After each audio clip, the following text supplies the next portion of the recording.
kembali lagi pada podcast Tanya Dokter.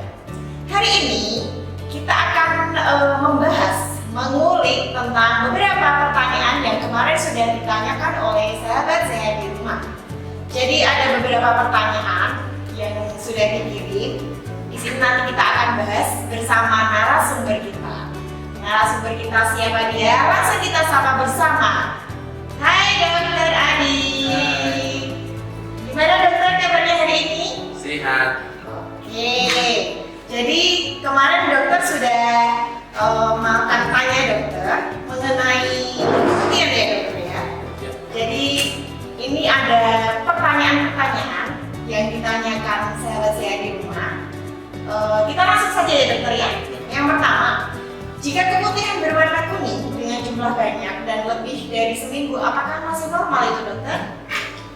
Ya, jadi gini, untuk sahabat dan saudara sekalian perlu diketahui dan dipahami bahwa keputihan itu adalah hal yang wajar pada semua wanita. Itu pasti akan mengalami keputihan, mulai dari bayi, dalam tubuh kembangnya, remaja, dan seterusnya, pasti akan mengalami keputihan. Jadi ini yang menanyakan keputihan berwarna kuning dengan jumlah banyak lebih dari seminggu itu hal yang wajar. Hal yang wajar selama dia tidak menimbulkan keluhan pada si perempuan tersebut seperti gatal atau panas atau nyeri. Selama tidak ada keluhan seperti itu masih dianggap normal. Oke, jadi itu wajarnya seorang wanita ya. Iya. Oke, sudah terjawab ya.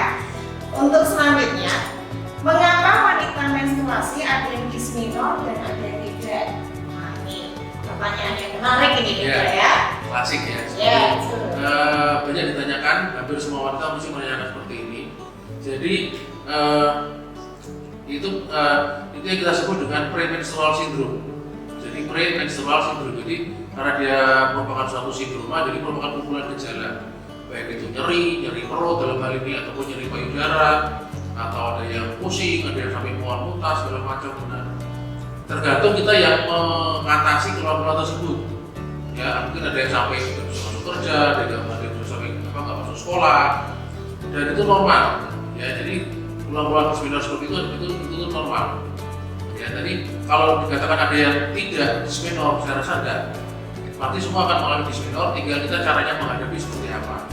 Apakah dia termasuk wanita yang kuat, wanita yang tangguh, dia pasti akan bisa mengatasi itu. Kalaupun misalnya nyeri sekali, minum aja obat pereda nyeri tidak apa-apa, kayak obat pereda nyeri, misalnya paracetamol, misalnya asam penenaman, itu boleh tidak apa-apa. Demikian jawabannya. oke, berarti memang tergantung ketahanan nyerinya seseorang ya dokter ya. Baik, untuk selanjutnya, kalau awal menstruasi gitu kok sering perutnya nyeri, apa ada solusinya biar nggak nyeri? Masih menyambung yang tadi ya dokter? Menyambung yang tadi, sama seperti tadi, boleh untuk mengkonsumsi obat pereda nyeri, ya seperti yang banyak di pasaran, ya kayak paracetamol atau difenamat atau dan lain-lain. Atau juga ada yang cukup mengolesi dengan minyak kayu putih mungkin, ada yang minyak telur mungkin, boleh. Yang penting satu, jangan diurut-urut, ya tidak boleh diurut-urut. Ya, jadi pijet itu sangat berbahaya ya. Selanjutnya, dok, saya menstruasi banyak dan lama, apakah itu berbahaya? Iya, biasanya menstruasi itu antara 5 sampai 7 hari, itu normalnya. Kalau sampai ada yang lebih dari itu, misalnya sampai seminggu, sampai 10 hari, bahkan sampai ada sampai 2 minggu. Kalau dalam jumlah yang masih sama atau mungkin lebih banyak, nah itu bisa dikatakan bukan berbahaya tapi tidak normal. Bukan berbahaya tapi tidak normal. Mungkin sebaiknya segera periksa ke dokter kandungan, mungkin harus di USG segala macam, kira-kira ada apa. Beda lagi kalau misalnya dia pengguna obat-obat KB, misalnya suntik atau implan, itu biasanya seringnya siklus mensnya memanjang dan banyak jumlahnya.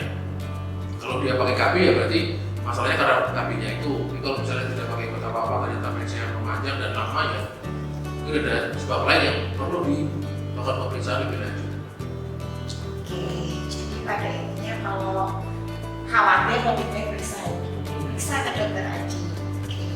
Selanjutnya, dok, saya setelah melahirkan sempat haid, tapi semenjak haid terakhir belum haid lagi. Respect negatif. Itu kenapa dok? Nah itu biasanya ada yang hubungan dengan mungkin sahabat-sahabat pernah dengar yang namanya KB alamiah. Karena dia habis melahirkan, dia pasti akan menyusui. Nah, proses pemberian ASI seperti ini bisa juga merupakan KB yang sifatnya alamiah. Jadi hormon-hormonnya belum hormon suburnya belum maksimal semua karena masih dalam proses menyusui. Jadi hormon-hormon kayak seperti estrogen, progesteron itu masih belum maksimal. Jadi dia belum haid ataupun sudah haid tapi masih belum teratur. Ataupun sudah haid seperti ini yang ditanyakan, sempat haid tapi semenjak haid tidak pernah haid lagi, belum haid lagi. Jadi bisa karena si ibunya menjalani proses menyusui. Nah, jadi bisa karena proses menyusui. Ya, dan juga mungkin penggunaan KB ya dokter ya, bisa mempengaruhi juga, jadi nggak menstruasi. Oke, selanjutnya, dok, saya habis melahirkan tetapi bingung untuk KB yang paling bagus apa dok? Nah, jadi gini, sahabat-sahabat, jadi perlu dipahami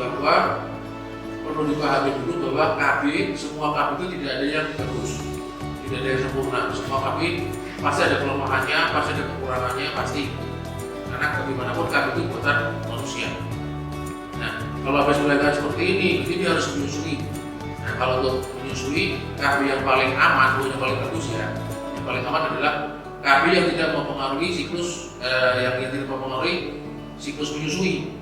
Ya, dalam hal ini mungkin yang sifatnya hormonal, mungkin kayak seperti spiral atau sistem kalender, atau mungkin suaminya yang KB menggunakan kondom. Kalau yang sifatnya hormonal, mungkin yang lebih aman ya. Saya tidak bilang yang lebih bagus enggak. Lebih aman KB suntik yang 3 bulan. Itu yang paling aman. Oke. Jadi mungkin sebelum penggunaan mungkin bisa dikonsultasikan dulu satu ya dokter. Jadi biar milihnya itu nanti mantap gitu ya.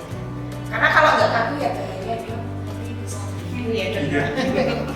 Oke, selanjutnya ini terakhir ya dokter ya. Saya setelah lahiran itu ikut KB Safari IUD dok. Untuk kontrol KB itu sebaiknya berapa kali dalam setahun?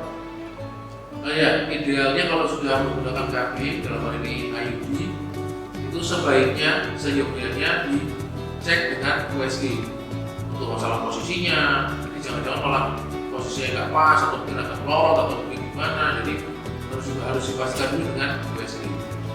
Nah, untuk periksanya, jadwal pemeriksaannya itu nggak ada ketentuan yang baku. Tapi kalau misalnya ada keluhan mau kontrol boleh.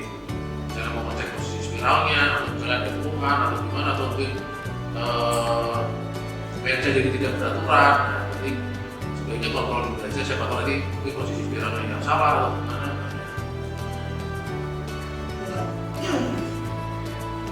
Jadi dari beberapa pertanyaan yang sudah ditanyakan, mungkin dari dokter ada yang mau disimpulkan? Mungkin yang perlu dipahami dulu bahwa kemutian itu hal yang wajar pada semua wanita. Ya, itu pasti kan melalui kemutian dan itu tidak perlu takut, tidak perlu khawatir, tidak perlu ditangani secara berlebihan. Ya. Itu hal yang wajar. Semua wanita memang melalui kemutian. Ya, jadi tidak usah takut dengan kemutian. Dirawat sewajarnya aja karena dengan kemutian itulah yang akan melindungi normal pada daerah wanita. Yang penting kita jaga kebersihan ya. Khusus kewanitaan ya. Baiklah, untuk pertanyaan-pertanyaan yang sudah diajukan sudah terjawab semua. Terima kasih dokter atas waktunya. Semoga ilmu yang diberikan bermanfaat bagi kita semua. Baiklah, sahabat saya di rumah, untuk season pada kali ini mungkin cukup sekian. Saya mengakhiri pada pertemuan kali ini. Semoga kita selalu diberikan kesehatan sehingga kita bisa bertemu pada podcast-podcast selanjutnya. Apabila ada perkataan atau perbuatan yang salah, saya mohon maaf. Saya selaku host Umi Khoiria, saya undur diri. Wassalamualaikum warahmatullahi wabarakatuh. Selamat